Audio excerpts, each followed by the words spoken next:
I'm not surprised he asked her to marry him as soon as he got the idea.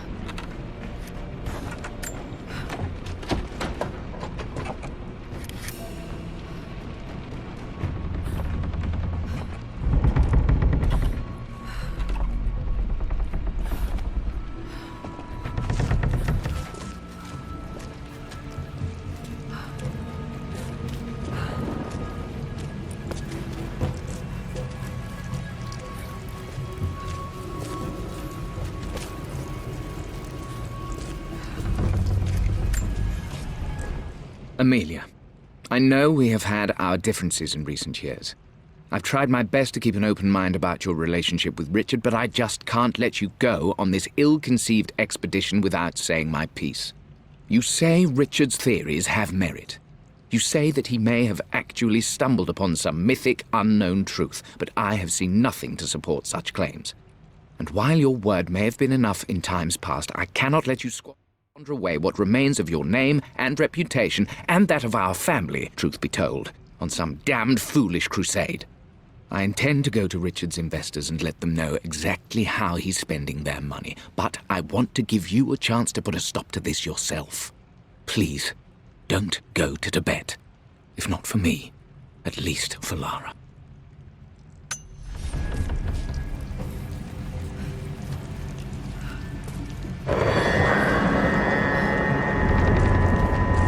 Still just as creepy as I remember.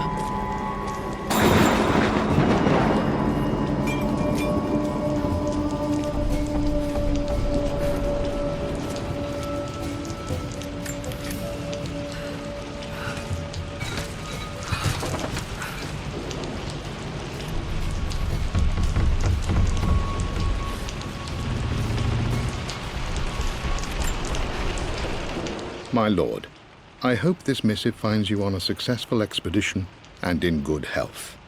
Before I bore you with estate affairs, I wanted to let you know that our little angel has been into some mischief. As always, I indulged her in our usual game of chess.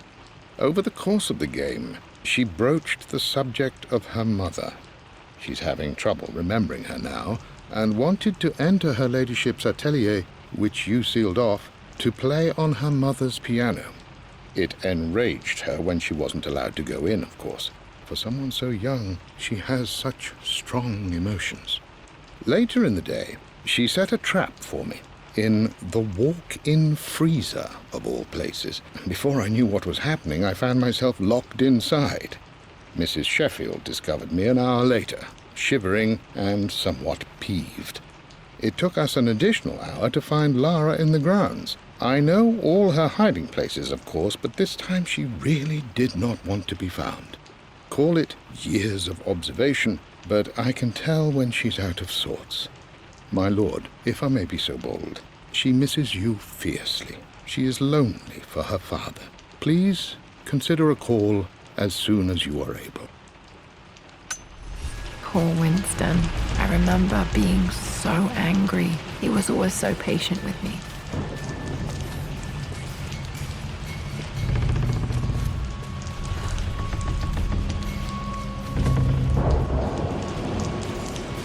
King to Queen 1. I'm going to win this time, Winston. Clever girl. But you should know by now, winning isn't everything. Queen to King's Bishop 6. Check. Easy for you to say. You always win. Knight takes queen. What I mean to say is try to enjoy the journey, Lara. Don't rush to victory. Bishop to King 7. I know, Winston. I just want... Oh no! I didn't even see that! You should also know by now, I'm not to be trifled with on this board, young lady. Mate. Oh, I am going to win. Someday.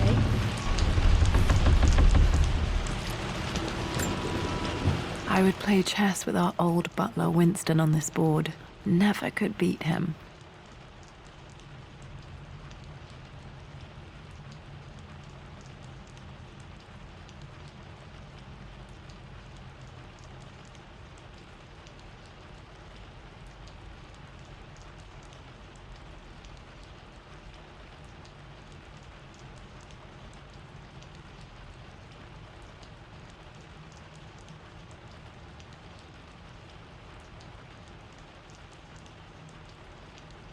I always chose white. Maybe if I let him go first once in a while, I might have won.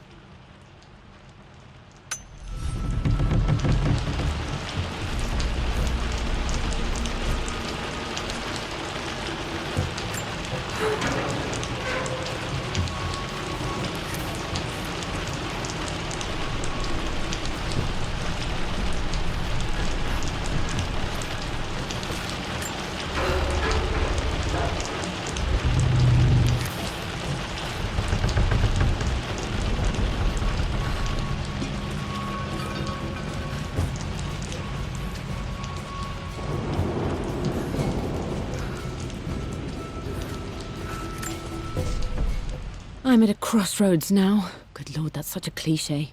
But there's truth in it. 2 roads before me. Both present joy and compromise.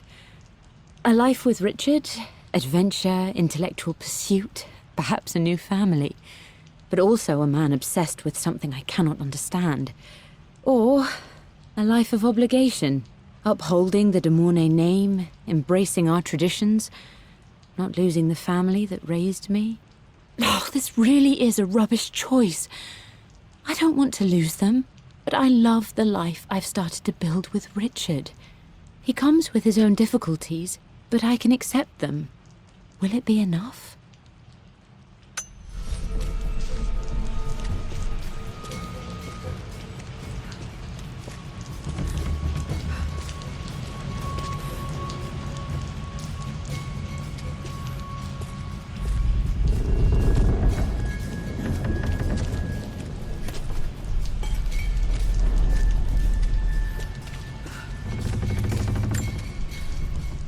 Everything is almost ready for Mistress Lara's birthday expedition surprise.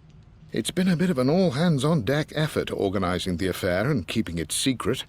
She's obsessed with Egypt, memorizing hieroglyphs and ancient Egyptian districts, so she'll be delighted with what Lord Croft has come up with. This will be good for her. She's been acting up of late, but I know she's just craving more of her father's attention. He's been so buried in his research. It'll be a nice moment for the 2 of them to reconnect. And I do believe he needs it as much as she does.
Dad loved a good bottle of wine. I can still smell his favorite Bordeaux.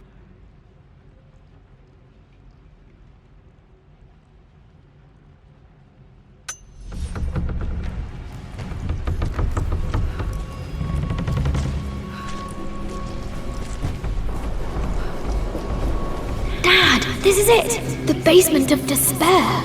Indeed, Lara. Muster your courage, for this is the only path to the Library of Infinite Knowledge. Look there! See the string? An ancient Egyptian tripwire. The Keepers of Knowledge want none to disturb their treasures. We must tread carefully. Let me lead. I know how to spot all the traps. I'm sure you do, my darling. Lead on!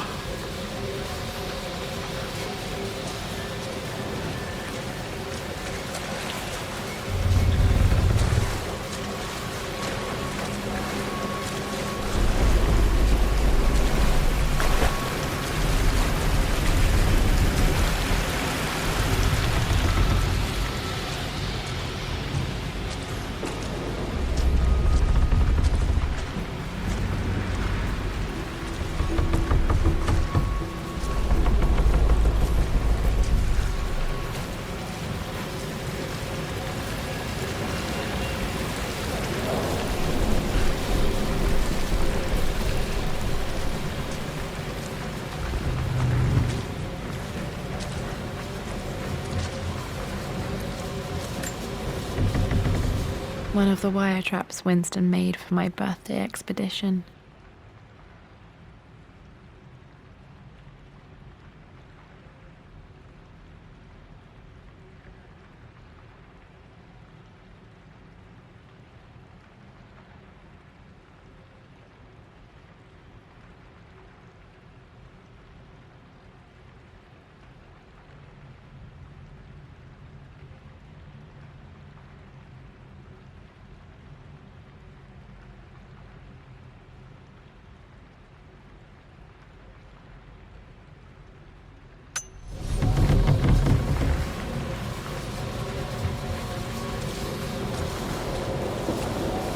Water damage from the main hall above.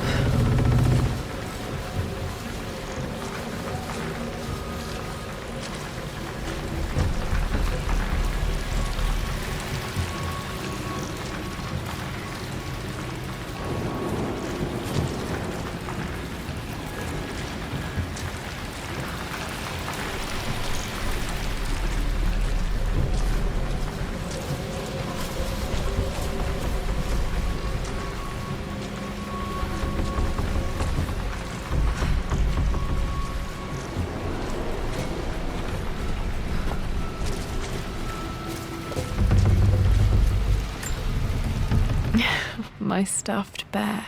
I couldn't have a tomb without a mummy.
This bust of Anubis was from Dad's Egyptian collection. He must have put it down in the basement for our little expedition.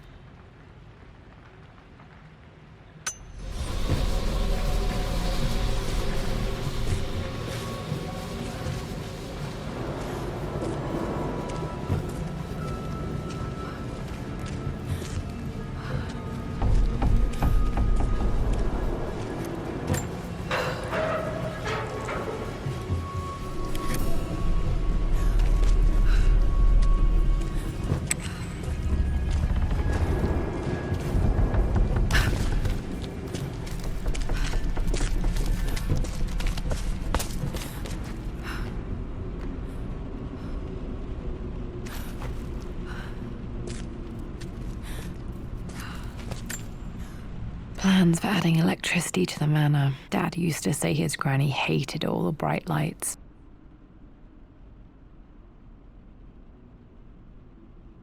There's a missing page.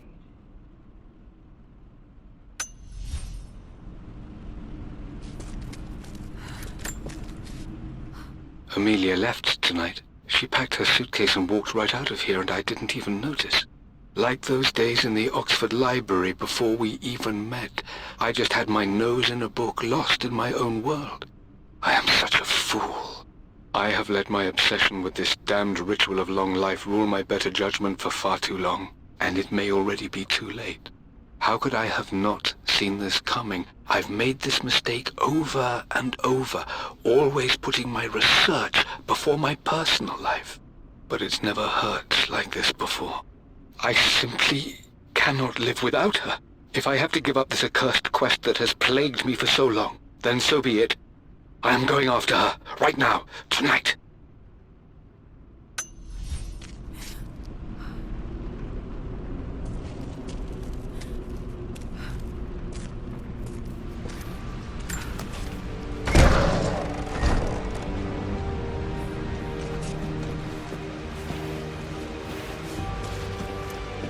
Okay, Dad's ledger has to be in here somewhere. Hopefully it has the combination to the safe.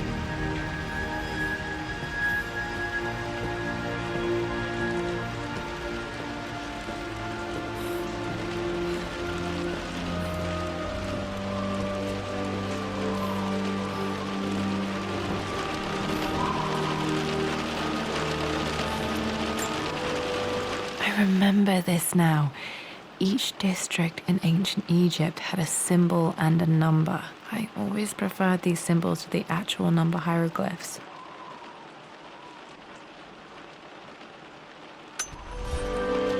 Now, let me see.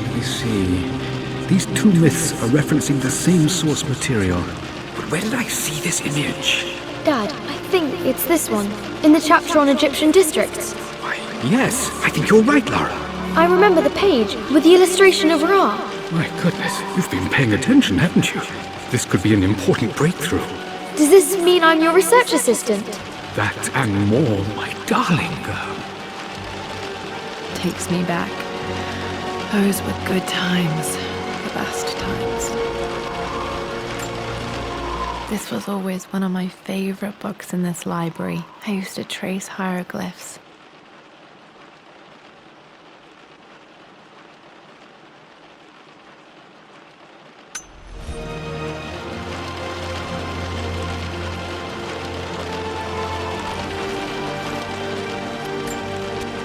One of Winston's notes. He always hid sweets for me to find.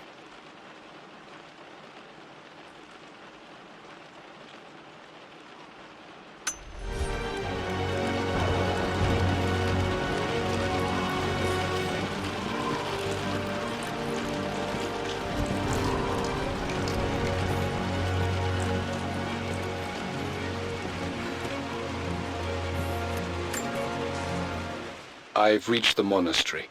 As Roth predicted, it was hidden deep in the Himalayas, and now that I'm standing on these high stone walls, I am overwhelmed by the sheer beauty of the mountains that surround me. It is simply breathtaking. But what adds to their spiritual majesty is the truth of this place. The monks welcomed me, as is their way, but they seemed to expect me. They must have known someone like me would eventually come seeking answers. I know this is the place. They've conducted the ritual before. I have seen the evidence, the distinctive symbols carved into the floors, the art displayed on the inner chamber's walls. They've created the elixir before, and they will again if I can convince them. I sent Amelia a message straight away. I want her by my side for this discovery. Dad was looking for an elixir. Was it the elixir of life?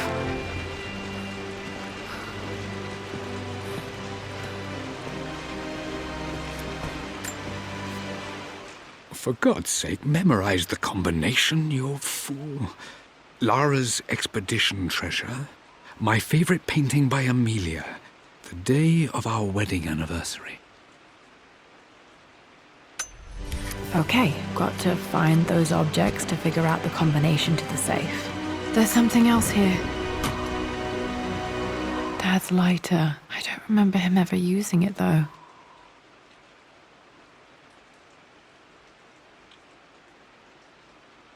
The Croft family crest and initials BC. I wonder if this belonged to my grandfather.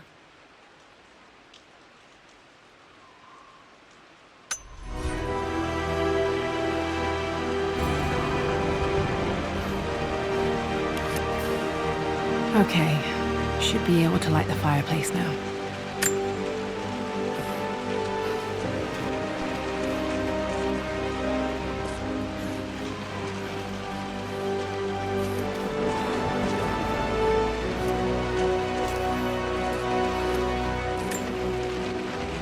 Took quite a tumble off of this old thing when I was a girl. Still feel it in the shoulder from time to time.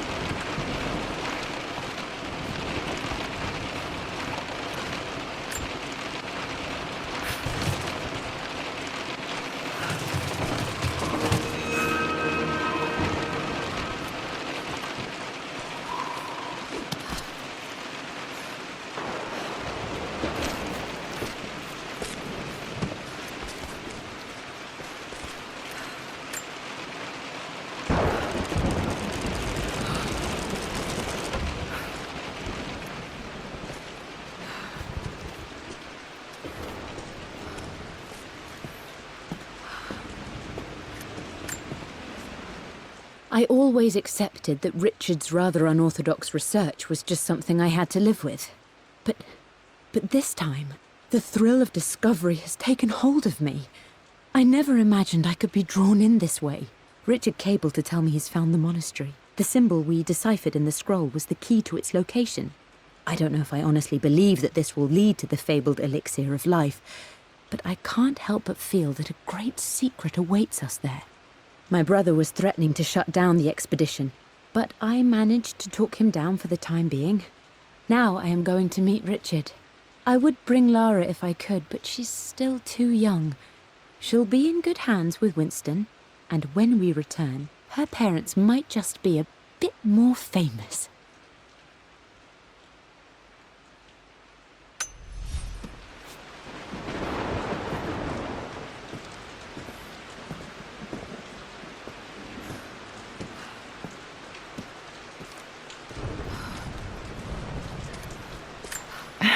It appears Sir Reginald's helmet fell off. Or didn't I put it back properly?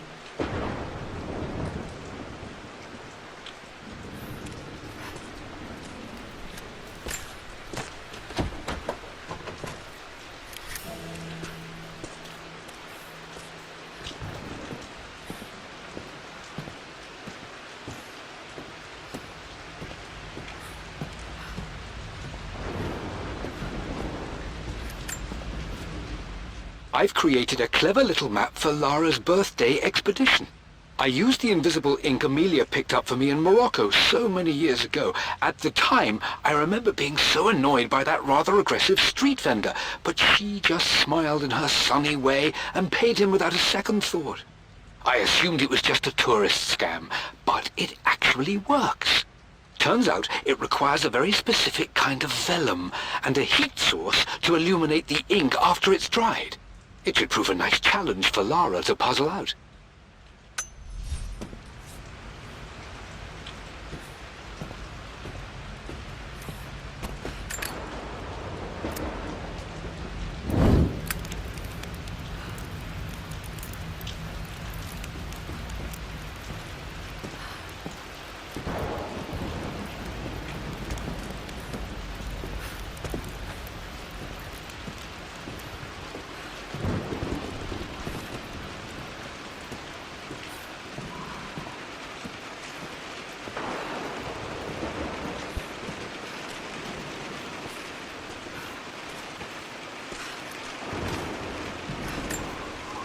This is my handiwork. I used to love drawing pictures of tigers.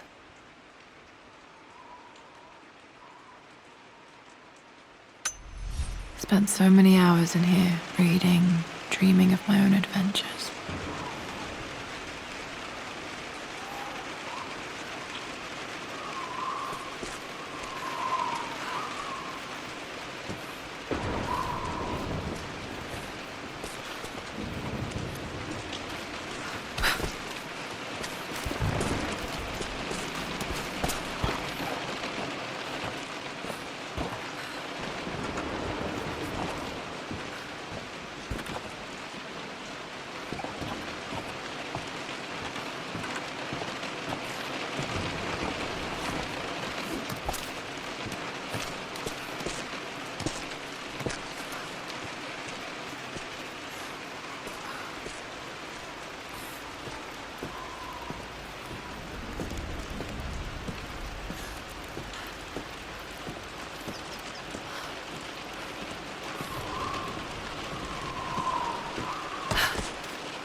This picture was taken in the library.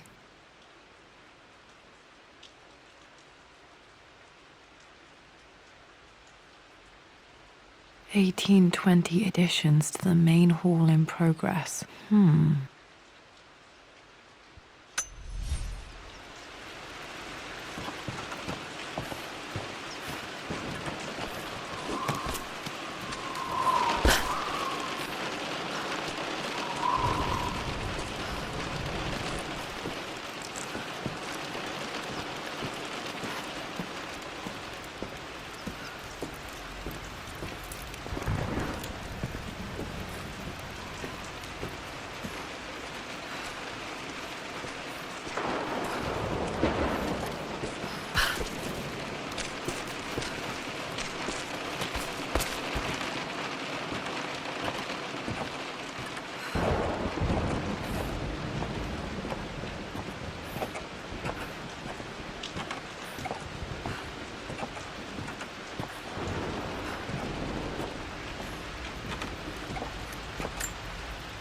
Blank, except for the image of a key.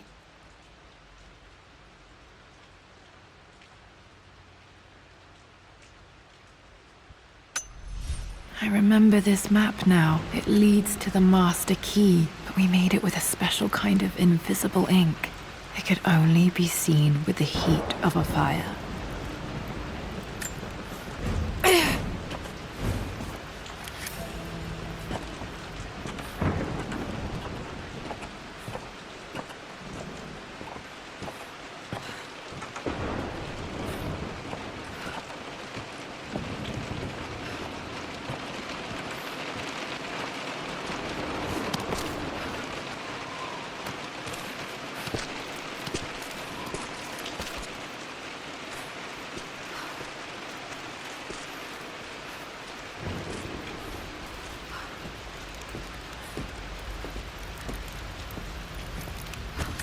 I can see the map.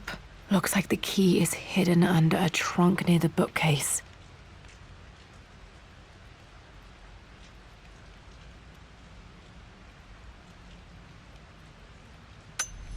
X marks the spot, as they say.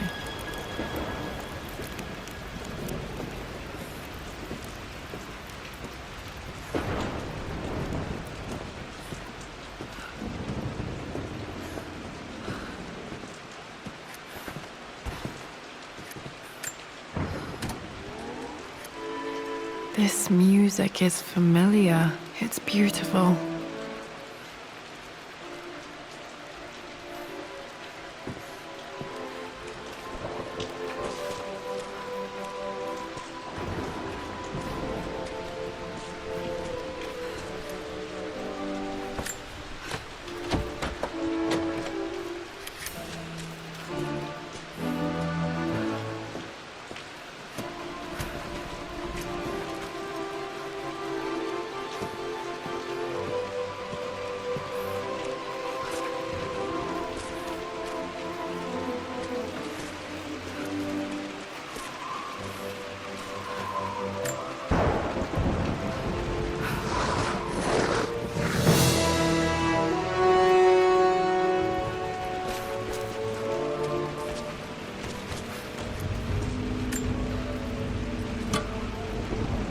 The master key. This should get me into the West Wing.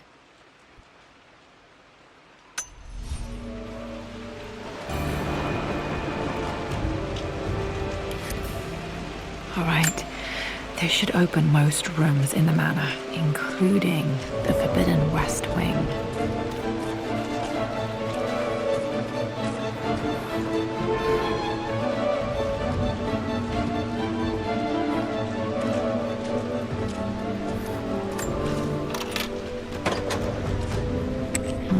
I think there might be more clues to find in the library.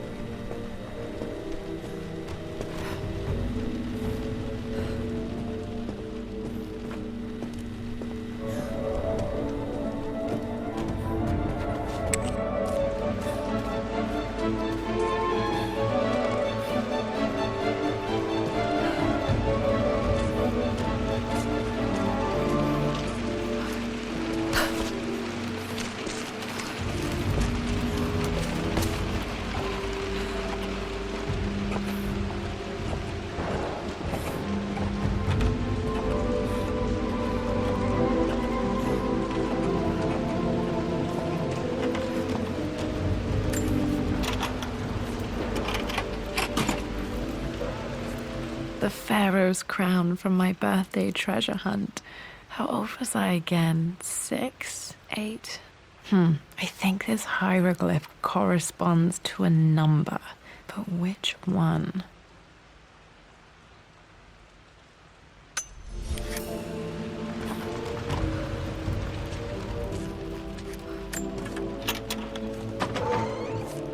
Okay. Dad's clues mention Mum's paintings and their anniversary. Hopefully I can find some answers in the West Wing.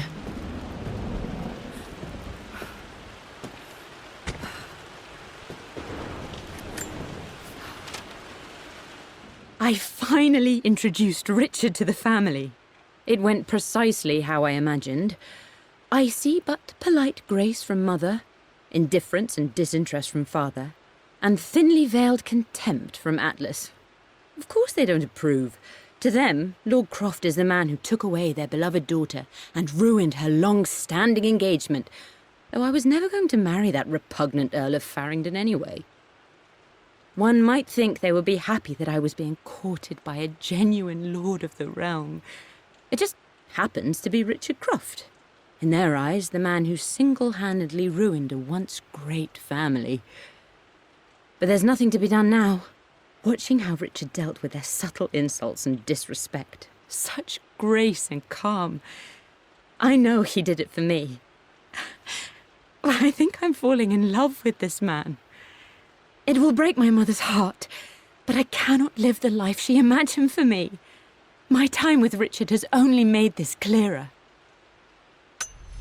It must have been hard for Mum to go against her family's wishes. I'm glad she did.